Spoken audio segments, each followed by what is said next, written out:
Hello, this is Kris Nelson from evolvedconsciousness.org. I will be going through the natural law consciousness and Trivium chart I made, this infographic I made, I think in March of 2014. It's almost a year later. I'm going to do an audio and explain each of the different levels, and as we progress through the initial expression to the internal expression to the external expression and what we generate in reality. So this is Universal Cosmic Natural Moral Law, which I have a presentation, audio and video and article already on that. This is a chart to summarize a lot of understandings and how they relate to each other. So that's why there's natural law application and the Trivium application, because they're very much related. So universal cosmic natural moral law is also known as natural law, cause and effect, consequentialism, repercussions to actions, morality, karma, the law of attraction, the golden rule, consequences to actions, which is consequentialism.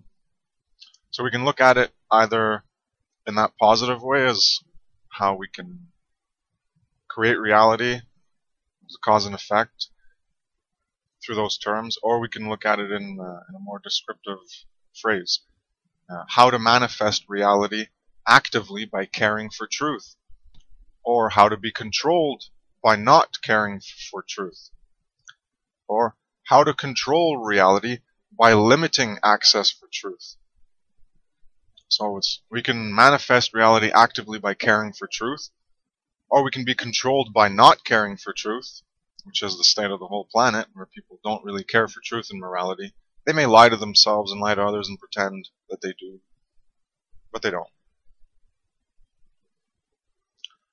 And when you're one of the dark occultists who's doing the controlling, you can further propagate this control by limiting the access to truth. So even if people do care for truth somewhat, they won't have an easy time of finding the quality truth that matters, that can help them manifest reality properly through a care for truth.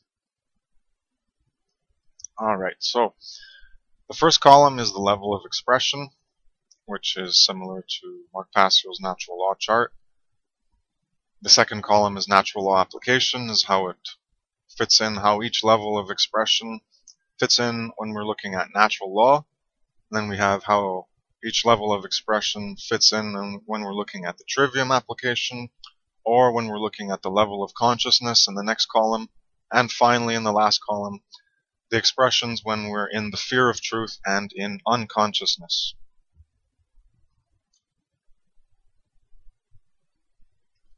So we'll begin with each level, and we'll go across horizontally from left to right. So the first level of expression would be the initial expression or manifestation, which is starting the process. And normally in Mark Passio's natural law chart, expressions chart, he would start with love or fear. So instead of love, I'm saying care for truth, which is what love is supposed to represent as the force that expands consciousness, which is care for truth. Care for truth is what expands consciousness, because when you care for truth, you're going to seek truth, and then you're going to find truth, and that will allow you to expand consciousness. So the force that allowed you to seek it and find it and embrace it so that you could expand consciousness was the care for truth. The care, the true care, you can look at as the higher order love, the force that expands consciousness. So this is starting the process. When we get into natural law application, this is to seek and discover knowledge about what is occurring in us and in the world. Conscious awareness of parts of the puzzle, the tapestry and the canvas, the big picture, the cosmic web, the great pattern, etc. When we go over to the Trivium application, in natural law, is when we seek truth in order to gain knowledge, so we can have conscious awareness of the bigger picture, so we can act properly within the bigger picture. First, you need the information, you need the truth. So in the Trivium, that's the grammar knowledge input phase, where we're gathering data on reality. That's the who, what, where, and when. It's the objective reality of characteristics, aspects, qualities, attributes, and properties of what is the current condition, with acceptance, not denial. This is what is known as metaphysics. Or to get into metaphysics, you need to have an input of reality. And these qualities and characteristics and attributes, that's the metaphysics. It's what's behind or before the physical things we see right in front of us, like a human. What's beyond that? What are the qualities and aspects and properties and attributes within it? And when we go to levels of consciousness, so the care for truth, seek and discover knowledge, grammar input knowledge is in consciousness. This is initiating, starting, awakening, and beginning the spiritual journey on the path towards truth, love, good, etc. We're revived and arisen from the deadened care of apathy. Instead of having deadened care, where it's dead in apathy, we're reviving ourselves and arising from that, from the tomb and coffin, to reduce our ignorance. It's the initial care for truth. So once we're out of the coffin, out of being dead and not caring for truth, we have that initial spark, that initial drive to run towards truth because we care for it, at least in some capacity. As a result, we develop care for ourselves. We're seeking to evolve our consciousness through the attainment of truth. So you can see how these first three squares are describing the same thing in different ways. One's regarding just natural law, as it's expressed through Mark Passio's chart. Next one is the Trivium, and the next one after that is consciousness, how this works in consciousness. They're all the same level. But if instead of choosing care for truth, you choose apathy for truth, you choose to continue ignoring truth, instead of seeking truth and developing knowledge, you're going to remain in the development or in the stagnation of ignorance. So this is fear of truth and unconsciousness. So ignorance manifests as ignorance and avoidance, denial or rejection of truth, love, good. It produces false perceptions due to a limited data set. So when you ignore, let's say, 1,000 points of information and you only look at one or two, well, you're going to be ignorant and you're going to be very limited in your perception. You won't be seeing 1,000 bits of the big picture, the cosmic web, the great pattern, the canvas, tapestry, and puzzle. You're only going to be seeing a few little bits. So you're going to create false perceptions about your reality because you don't have enough information about your reality. And then you're going to become attached to those lies, to those false perceptions, those deceptions, illusions, and bullshit, and you're not going to want to let go of it. You don't have true care to seek truth, love, and good and moral understanding. You just want to be ignorant. You don't want to look at those 1,000 bits of data points to understand what good is, to understand what evil is, to understand right from wrong. You're just going to be content in your ignorance, continue to remain unconscious in the tomb, deadened in a lack of care, in the death of apathy, being unawakened, unalive, and just, it's all about fear of truth. Because ultimately the fear of truth requires us to change. So we have to let go of those attachments to lies, deceptions, and bullshit. We have to drop our false perceptions, and we have to reconstruct all of our perceptions. That takes a lot of work and effort. So it's a lot easier to just remain unconscious and say, well, I'm just going to avoid, deny, and keep rejecting the truth because I actually fear the truth. That's what it's about. You actually fear the truth. You don't want the truth, and the work that is involved in finding it and in processing it within yourself and in harmonizing with it within yourself to align your perceptions with the truth. It's just too much work, and you'd just rather be left alone in your pleasure trap, unconsciously living as a dead person.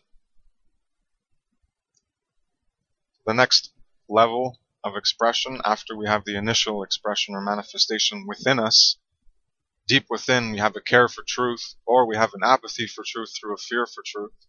So we either love truth and we care for truth, or we have fear for truth and we don't care, and we remain ignorant.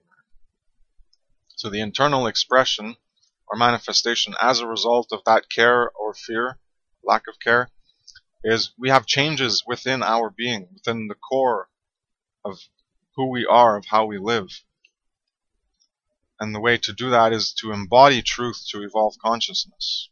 That's when we align and harmonize with it. So that's the first, and after we care for truth and find it in greater capacities and greater degrees, then we can actually bring it into us by accepting it, and then we can live it by embodying it, by making it become part of who we are. So in the natural law application, this is to embrace and understand truth, love, good, right, to become, embody, and live morally. That's the changes in our being. We're actually changing ourselves to be more good, right, truthful, and moral. We're unifying thoughts, emotions, and actions with themselves, in ourselves, and with truth, love, good.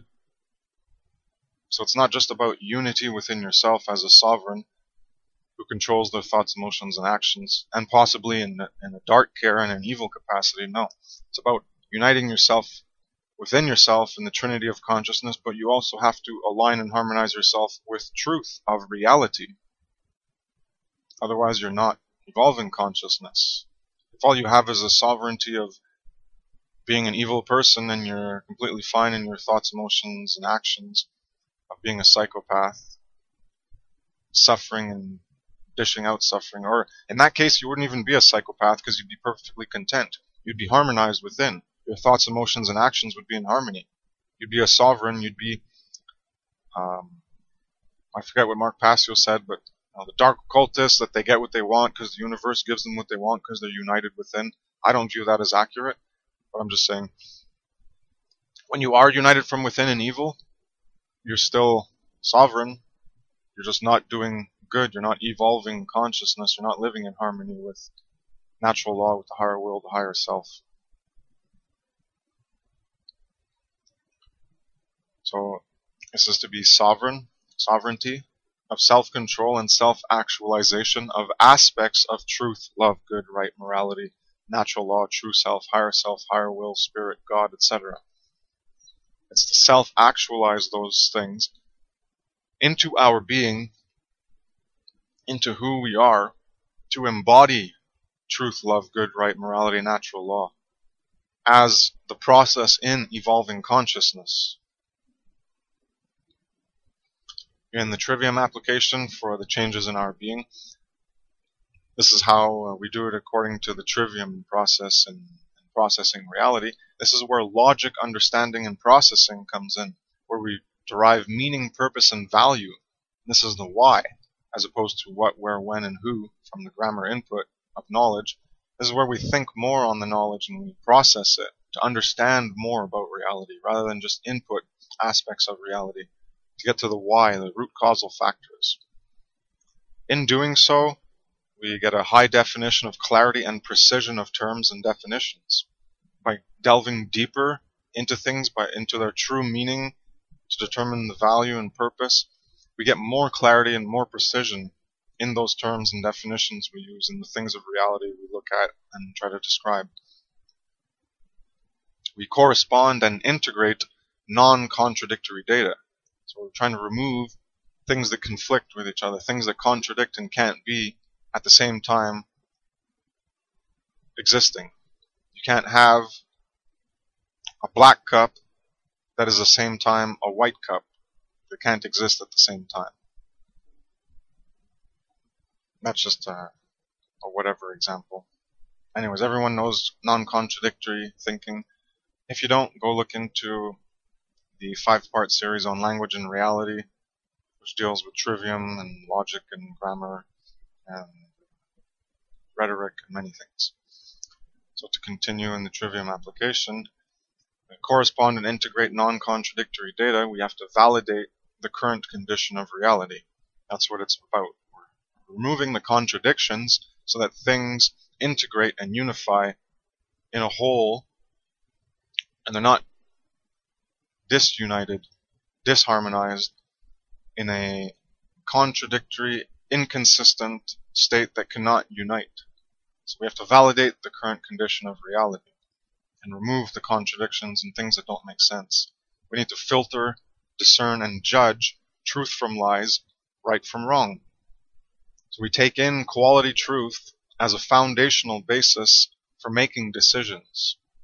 After we filter, remove contradictions, get more clarity and precision of terms and definitions, we can arrive at greater quality truth and use that as a foundational basis for making decisions and building other secondary constructs upon. We need to make quality truth as the axioms, what drives us in our lives. We need to take in that quality truth and use it as a foundational axiom in order for it to drive us and direct us in life, which is what axioms are. So as opposed to metaphysics, which was the aspects and characteristics of what's in reality, this is the epistemology, where we're getting down to making decisions, how we know knowledge, how we know things.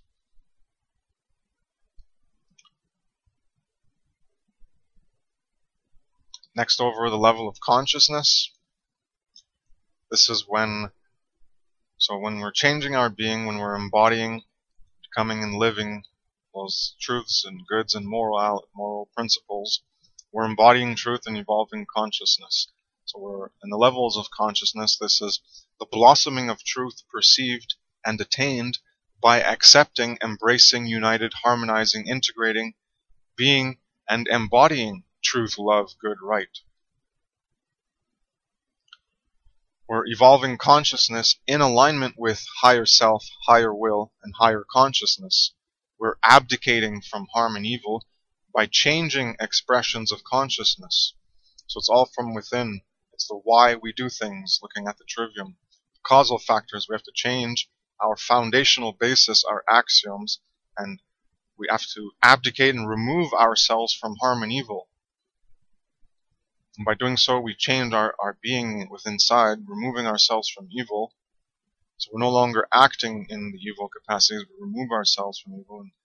And that helps us to evolve consciousness as well, because now we're no longer embodying falsity. We're no longer embodying the immorality. We're no longer embodying the evil. We've abdicated ourselves from it. We've removed ourselves from creating those expressions, creating that reality, from manifesting those behaviors into reality. And that's embodying truth and morality, and that helps us evolve consciousness. And if you don't do any of these natural law developments and trivium application using and to evolve consciousness, if you're not doing this, then you're still stuck in the fear of truth and unconsciousness. Or you had ignorance before, now you're in confusion because of all that ignorance. You haven't been learning truth, you haven't been initiating into the journey, and therefore if you're not getting those bits of data, then you can't possibly accept, embrace, unite, harmonize, integrate, and embody the truth that you discover, because you're not discovering truth. You're ignoring truth. You're avoiding it. You're denying it. You're rejecting it because you're attached to falsity and you don't want to let go.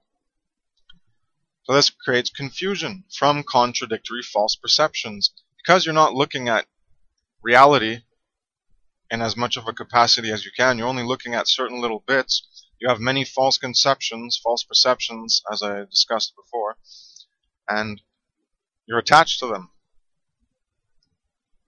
So this creates confusion, because you're going to have false conceptions, and falsity can contradict other falsity.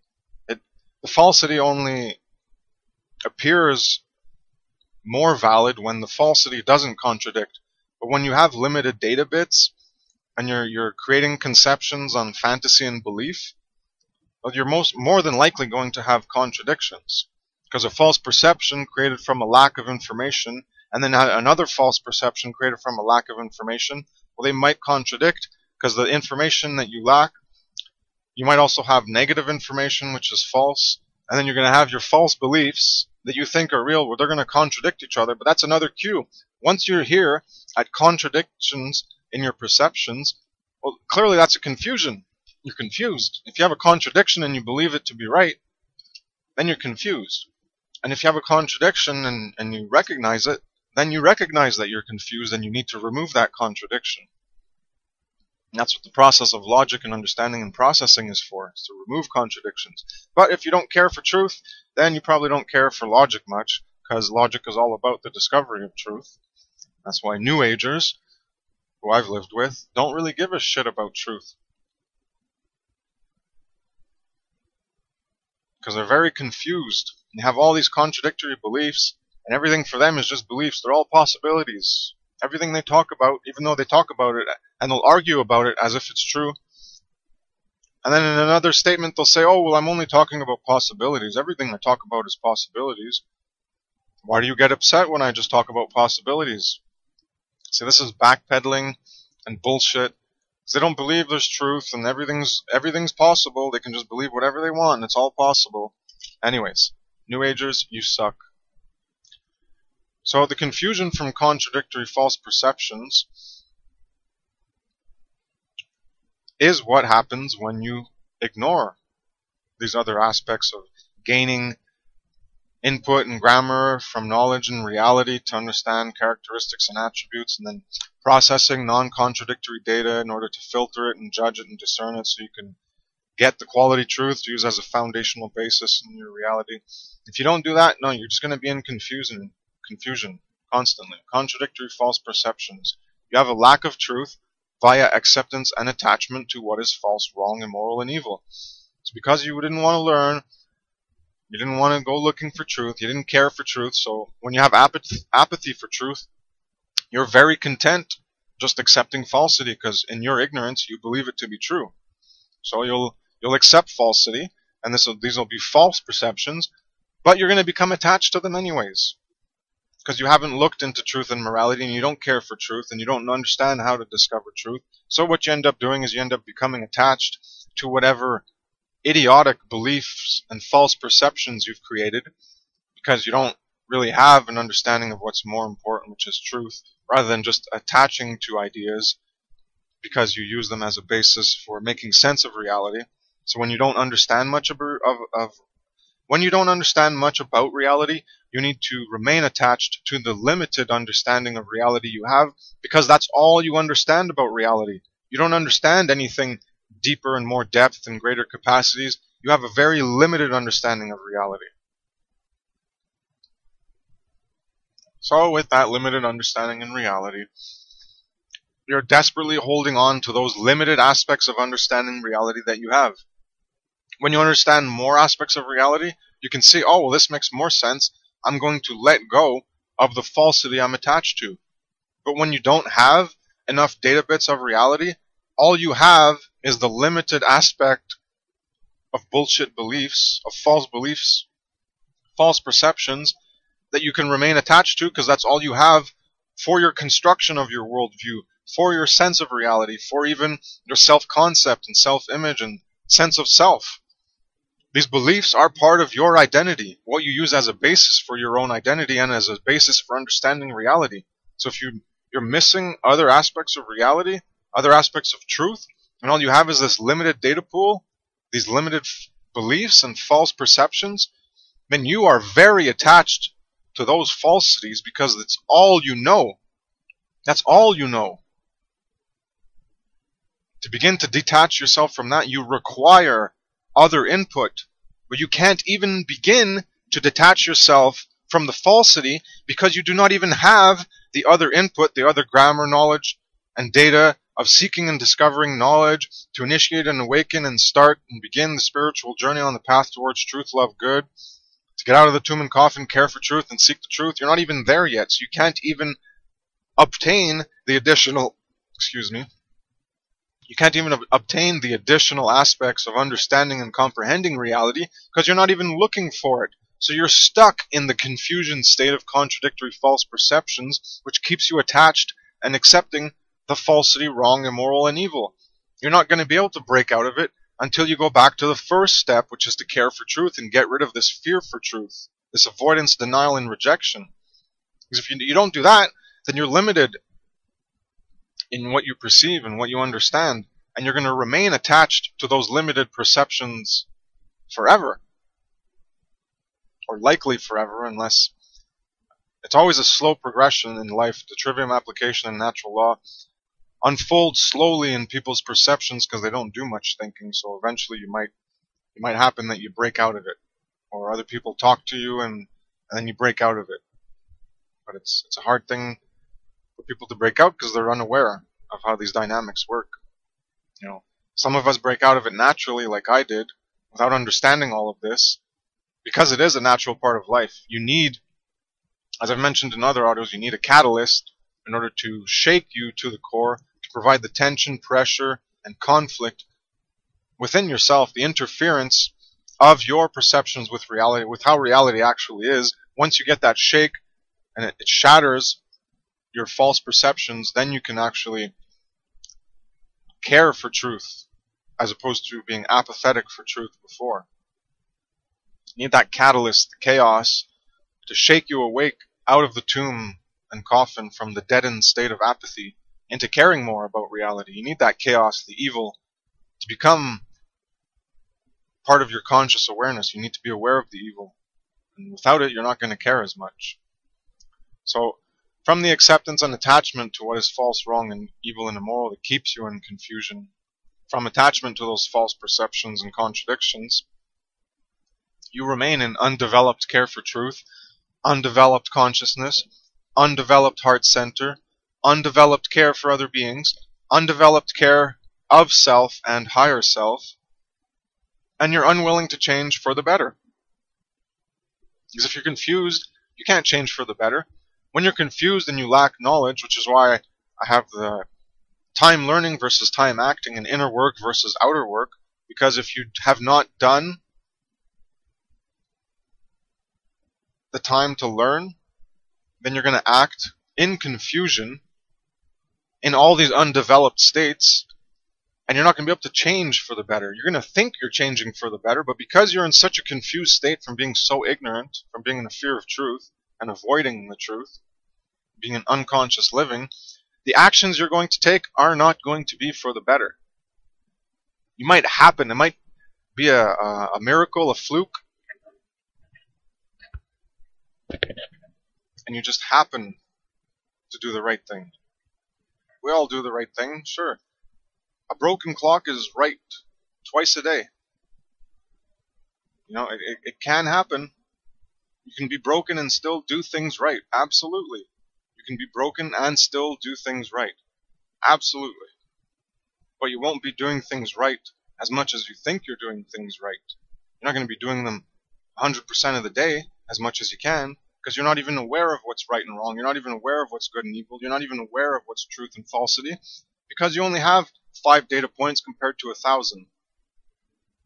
So you remain in confusion and contradictory beliefs that you're attached to because you don't have other beliefs, other ideas, other imaginations of conceptions of reality in yourself for you to consider as possibilities in order to possibly detach from the other ones. If all you have is those one things, that's all you have as a foundation. You can't remove the foundation and have nothing to stand on. Most people can't do that.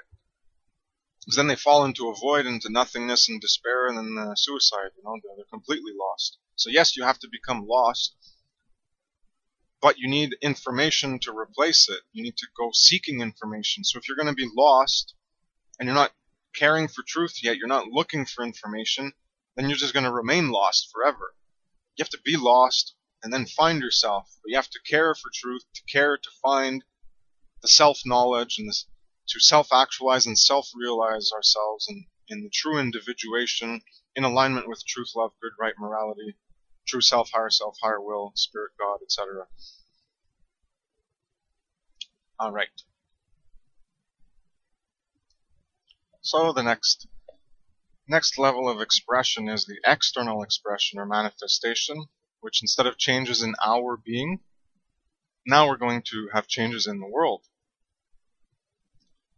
We're going to be creating with truth to live in higher consciousness. When we had the internal manifestation, we had changes in our being where we embodied truth in order to evolve consciousness, to continue to evolve consciousness. Then at a certain point, you have to take the changes in yourself and you have to reflect them outwards as a mirror into changes in the world. And that way we can create truth in order to live in higher consciousness altogether, everywhere on the planet. Otherwise, you're just in higher consciousness within yourself. If you're not actualizing it outside of yourself, it just stays within you and it doesn't manifest in the world, and essentially it goes nowhere, which is the whole point of knowing and not doing is not knowing. You have to do. That's why be and do are linked. That was in one of my last 2 or 3 audios, either on ego personality identity attachment, attachment to institutional belief systems, or in the higher self and lower self. I mentioned that aspect of being and doing is the same, essentially anyways. They're not exactly the same, but in order to progress in higher consciousness, they are essentially the same. You have to do what you be, because being is a part of becoming, and becoming is an action, it's a change in yourself. So to be and become is to aspire towards something, and that's doing. In order to become something, you have to do. So there you go. That's why do and be and do, they're very, very interlinked. I'd say they're inseparable in a holistic sense. In a unified, harmonized sense, they go together. So this external expression in the natural law application is the external manifestation of behaviors and actions in alignment and harmony with natural law, principles of truth, love, and good, to create real lasting positive change for ourselves and other beings. It's freedom from harm by not creating harm. Imagine that. That's how simple it is. Where does evil come from? We create evil. You don't want to have evil in the world? Stop creating evil. Who's creating evil? We are. Time to point the finger inward. It's all about us. Each one of us creates evil, and as each one of us stops doing evil and influence other people to stop doing evil, and even in cases of using force to stop them from doing evil, as a natural law causal agent of reciprocity and redress, yes, you can stop evil through force as a natural law causal agent, acting on behalf of natural law, because we embody natural law and we become natural law in our being. We are natural moral law. We are morality. Then yeah, you can act on behalf of morality and stop immorality. Now, of course, there's allusions to die-hard, evangelical, extremist, fundamentalist, religious people who have the same fervor and, oh, I'm the hand of God. That's essentially what it is, what we're talking about here. Being morality is being a hand of God. Not in a delusional capacity, but really, there's the right hand of God and the left hand of God. I have an infographic that describes this. One is Hamster Wheel of Life, and the other one that came right after was the Natural Law Causal Agents, which is a bunch of infographics together in one big infographic. And in there I have the downward and upward progression, and the left hand and right hand. And you can see this in the natural truth, natural law, heaven and hell, Bible symbolism.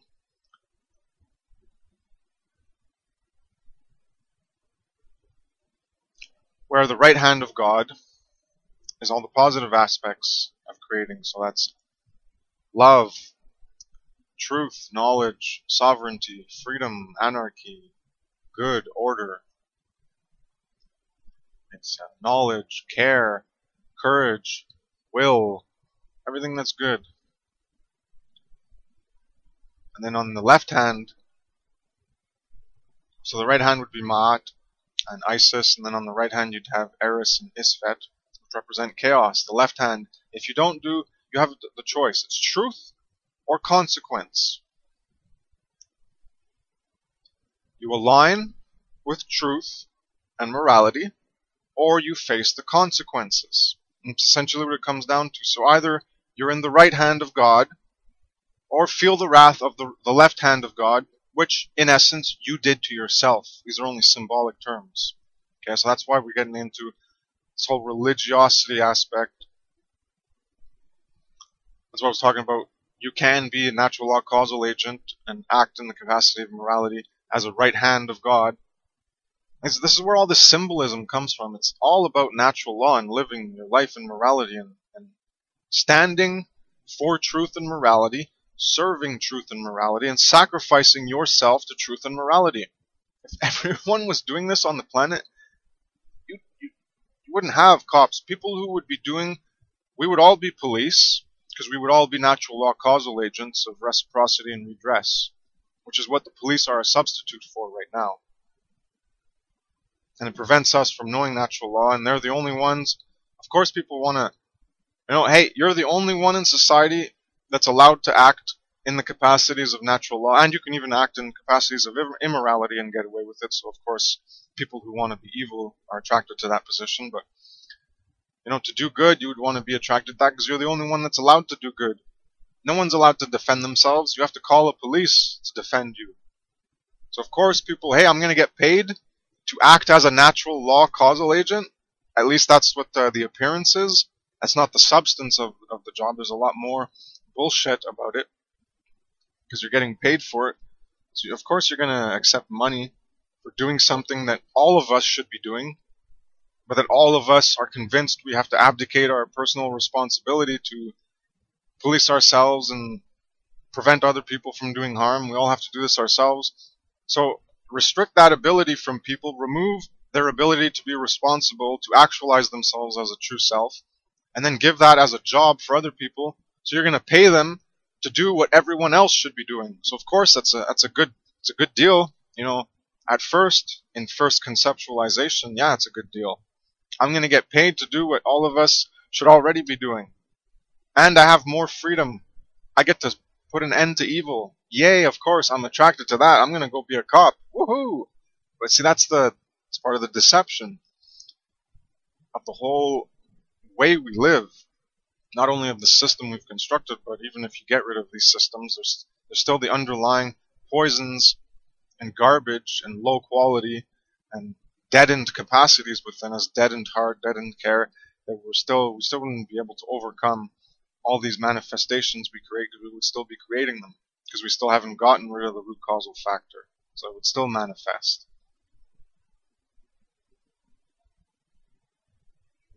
Well, I forget where I was, but I guess that was enough of a rant. To continue on with the Trivium application. So the changes in the world, when we're looking at it from a Trivium application perspective, is we're just talking about rhetoric, wisdom, and output. Wisdom is right action. I have a little post on that.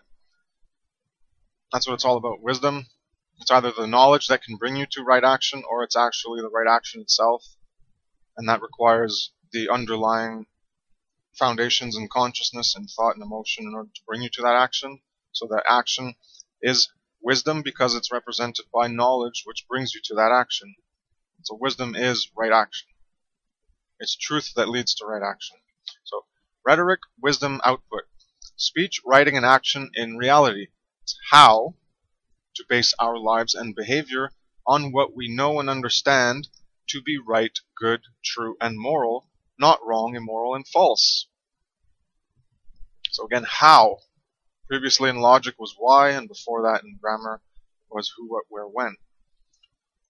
And when we find out how, why things are a certain way, why one decision should be done over another, then we can understand how to bring about these understandings of how reality is, or why reality is the way it is, and why certain things happen. Then we can base what we do on that.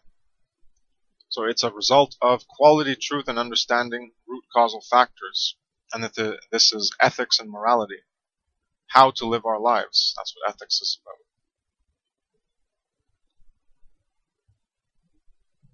In the next column, levels of consciousness, the changes in the world and creating in truth to live in higher consciousness. So that's when we have right action applied by understanding morality to our core being and creating truth, love, good, right, etc., instead of creating what is false, fear, evil, wrong, through our attachment to lies, deceptions, and delusions. It's living in higher consciousness by creating with truth. So it's all about getting to right action. This third phase is what it's about. If you don't get here, you're not very far. You're actually nowhere. Because if you're not creating the world in alignment with what is right, good, and true, then it's most likely being created through ignorance, which would be through false perceptions and contradictions, which is falsity, and that's probably going to be what is false, wrong, and bad. Create with truth, truth or consequence. Create with truth, get the rewards, or face the consequences of your ignorance. In the fear of truth and unconsciousness for this external expression, that's where we get to external control over beings, to coerce them into living in the fear, falsity, immorality, wrong, and evil of lies, bullshit, deceptions, mind control, and illusions. This is a devolved state of consciousness when you reach to this external control, and that's always because you're desiring, well, if you're in ignorance and confusion, you'll end up having external control to try to make sense of things that aren't going in accordance to the reality is not aligning and harmonizing with your perceptions of how things should be. Therefore, you're confused, and in this confusion, you're going to try to externalize control over reality that is not conforming with your perceptions of how reality should be. So because you're ignorant, because you have limited data points, and you're attached to them, you're confused about reality, and that's going to promote you to try to control reality because it does not conform to how you think it should be. You're going to try to be a god, and you're going to try to reshape reality according to your subjective, multiverse, parallel processing universe in your mind, and you're going to try to project that outwards and alter reality according to the unreality in your mind. And this, of course, will just keep you in confusion because things will never equilibrize and harmonize in that way. So you're just going to end up with more external control, and that'll just lead to more chaos and more slavery and more fear and more evil. That's the world we live in. So this is a devolved state of consciousness. You're being enslaved and enslaving other innocent, sentient, animate beings. And this is how we get our karma, reaping what we sow. Because we do it to ourselves. In our ignorance, in our confusion, we're externally trying to control everything, trying to dominate everything. That's what we are. We're in the predatory dominator mind virus of psychopathy, trying to enslave other beings because we're enslaving ourselves. We enslave ourselves and we enslave others, and we keep perpetuating the cycle of evil, and into the future other people come, and because of our past actions, which created the condition of evil that perpetuates into the future, well, they're going to be immersed in evil, and that's what karma is. It's not, oh, well, your past life. No, it's the actions that come before represent the current state. So those who will be born into the future will be born into a future representative of the current state that we created right now, that I'm creating, that you're creating, that we are all creating. That's what karma is. Into the future, not my descendant. It doesn't matter if I have no children, or if no one else has children, and only some people have children. Those people will be living in the world that we created. That is karma. That is cause and effect. That is natural law. It's not a mysterious force that does things. It's not a mysterious force that says, oh, well, you were the son of X, Y, Z, or ABC, and 1, 2, 3 generations, or whatever, how far it is, you have this karmic debt to pay. That is bullshit. Categorically bullshit. Everyone who believes in this just believes in it. It's a belief. That's all it is. Have you taken the time to verify this belief with reality? Because I have. That's what I'm explaining right here, right now, as what karma actually is. If you take the time to delve into natural moral law and understand this properly, what the golden rule is, law of attraction, how we create our reality, what cause and effect is, you're going to understand karma properly. It has nothing to do with past lives that you reincarnate in. That's not even how reincarnation works anyways. That's all for the future. Or maybe I'll include it in my natural law big presentation coming up, because apparently the concept of karma is tied into this aspect of true self and higher self, which people have completely bastardized in pseudo-spiritual conceptions. As far as I'm concerned, they're pseudo-spiritual because they do not stand up to reality. I can re-explain these concepts in ways that are more grounded in reality and make more sense in terms of natural moral law as well, which is what I've just done with karma. Karma has nothing to do with past lives in the way that people normally think of it. It has nothing to do with reincarnation in the way that people normally think about it. There's one true self, one higher self, one higher will, and the reincarnations are just aspects of itself coming back, being individuated into physical bodies. It creates reality, and then when physical matter has enough complexity in order to host consciousness, well then, that's what the divine spark is. It's the ability. A rock doesn't have the divine spark. You could say it's made of the divine spark. It doesn't have the consciousness in it. The physiological capacity isn't there. The complexity isn't there in order to host that consciousness. And you go up in biological forms where plants can grow. They're not inanimate like rocks. And then you have more. You have animals. Animals are mobile. They can express their consciousness. They can run around. Even higher complexity and higher order animals can even express physiological manifestations of emotional capacities and feeling. And they have thought to get those feelings, and they can express thought in some ways. And some of them can, even higher order ones, can vocally communicate. You have ravens who can imitate man's voice, and different species and dogs and cats can communicate in some ways. And it's just an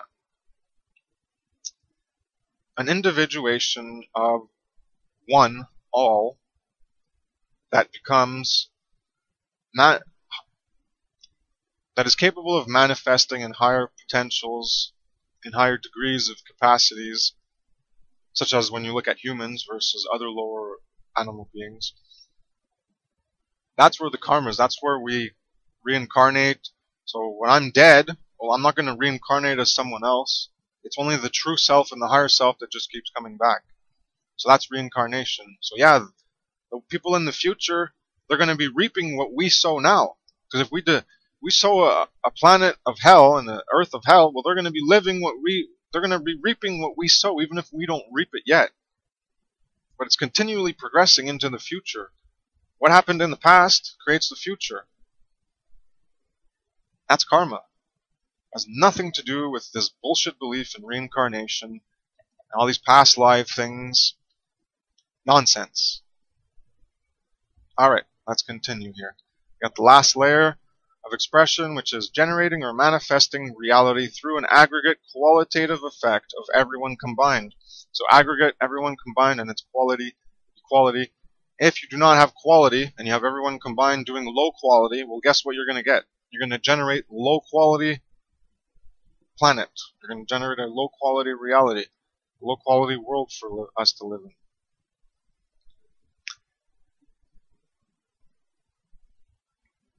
So when you do that, you have truth, love, good, and right everywhere.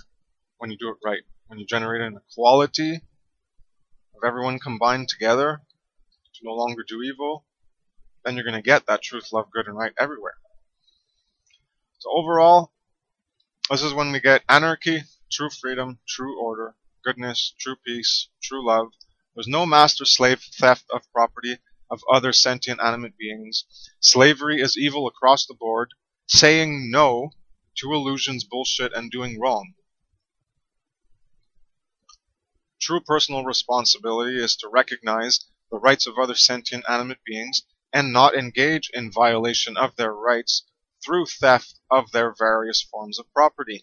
That is when we will be embodying greater aspects and qualities of truth, love, goodness, rightness, morality, natural law, true self, higher will, etc.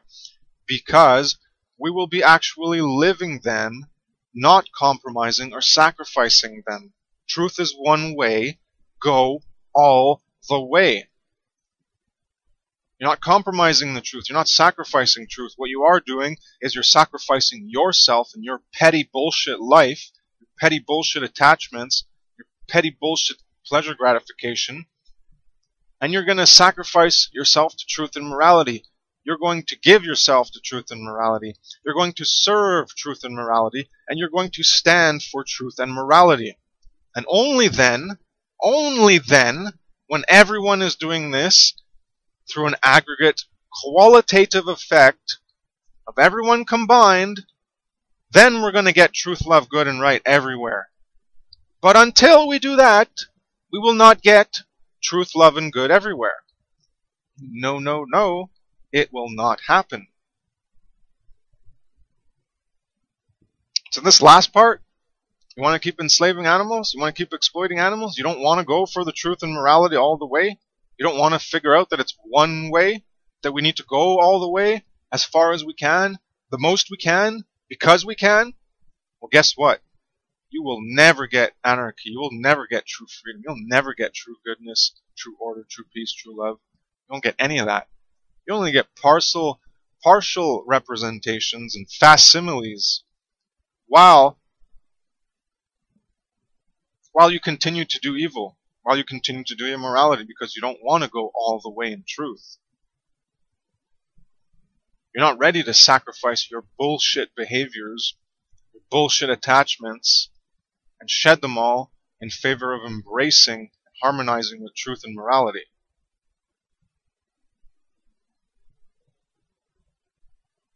All about slavery and evil.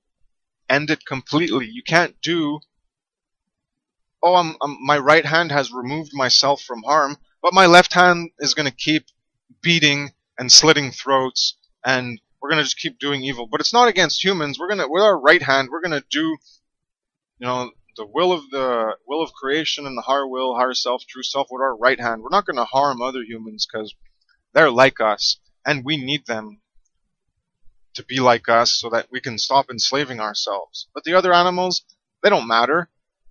If we stop enslaving other animals, they're not going to help us stop enslaving ourselves. So only other humans matter. That's what some people think, even if they don't want to admit it to themselves. And we're just gonna stop the human harm with our right hand, but the left hand, we're gonna keep doing it. We're gonna keep doing harm, keep doing evil, slavery, exploitation. But it's okay because it's our left hand. We don't have to be united ourselves. We don't have to be wholly integrated with truth and morality. Nah, we can keep being divided and have our right hand doing good and the left hand doing evil. And that's going to create true freedom and true order and true goodness and true peace and true love. Oh yeah, we can just keep deluding ourselves and all this bullshit and believe whatever we want because we're just essentially satanic New Agers who have no conception of how to find truth, and we just believe whatever we want to believe. Woohoo! Alright, so the last part of generating and manifesting would be in truth, the fear for truth and unconsciousness. Now, if you're getting to this part where you're already in ignorance, confusion, and external control, which comes from Mark Passio's natural law chart, I've just developed them into my own explanations, which differ from his. You're going to end up in generating the result of everyone living together in slavery, disorder, fear, and evil, which is what we have been living for a very long time and where we're continuing to go, because we have all these false appearances of gradualism and improvements. It's like one step forward, 2 steps back. But because we have technology, we think we're taking 5 steps forward and only 1 step back or something like that. All these appearances, all these facades, all these obfuscations and these euphemisms, it's all clouding and masking our perception of reality as it truly is. So we think we're taking 2 steps forward or 1 step back, or 5 forward and 1 step back, but it's actually the reverse. It's just we can't see it because we're living in delusions. We deceive ourselves because we don't want to face reality. So slavery, disorder, fear, and evil, that's when we're rejecting the responsibility to truth. The sacred masculine of self-defense and sacred feminine do no harm of non-violence. violating rights of other sentient animate beings. And that's death dealing. We are death dealers. So it's not things die on their own. No, we're dealing out death. We're dealers of death. We're murderers by choice of our way of life. That's how we choose to live. We choose to be murderers, dealing out murder and death to beings we have no right to harm. Why? Because they didn't harm us. We don't need to eat them in order to live. And so to choose to do that doesn't absolve the immorality. All it does is it makes it a choice. Even if you have to survive and there's no plants anywhere and all there is sand and there's an animal, a human or a non-human animal, and you choose to murder it and eat it because you want to survive, well, that's your want is to survive, and the only thing you can eat is that animal, so you choose to do it, and that's your choice. Your choice does not equate morality. Your ability to choose right and wrong will determine your ability to live in morality, but your choice does not dictate morality. Morality is supposed to dictate your choice. That's where it comes into, you don't compromise and sacrifice truth. You compromise yourself and sacrifice yourself to truth and morality. Because morality is what dictates your choices, not you. You ultimately choose whether you're going to follow morality or immorality, truth or falsity, good or evil, right or wrong. But once you understand all this stuff, you understand the true self symbolically or actually, or the higher self symbolically or actually, the higher will symbolically or actually, it's about aligning ourselves with this higher will of truth, right, goodness, rightness, morality, natural law. It's all one way. You're not going to go the other way towards falsity and fear, evil, wrong, immorality. That doesn't make any sense. Of course you want to go one way and continually maximize yourself and embody it and actualize yourself to greater capacities. Learn more about what evil is, learn more about what slavery is, and learn to remove yourself from participating in evil and slavery. Then we're going to create the world we want. And until you do that in all the ways you can, because you can do it right now, then you're not going to actualize yourself in the greatest capacity you can, and you're not going to be fulfilling your own individuated potential as a qualitative effect of everyone combined to create the aggregate world we want to see. You're going to be part of keeping us down because you're not actualizing yourself in the highest degrees of truth and morality that you can. So you want to keep yourself down, well, you keep the rest of us down. So we have to make you change, or we have to get other people to change, which is a better route. People who don't want to change and don't want to accept the truth, don't keep forcing it. I think you should just work on the people who are more accepting. I have a note on this that I haven't released, having to do with time and learning, and where we focus our time and attention on people who don't want to wake up, and it doesn't matter what we say, we just keep wasting our time on them.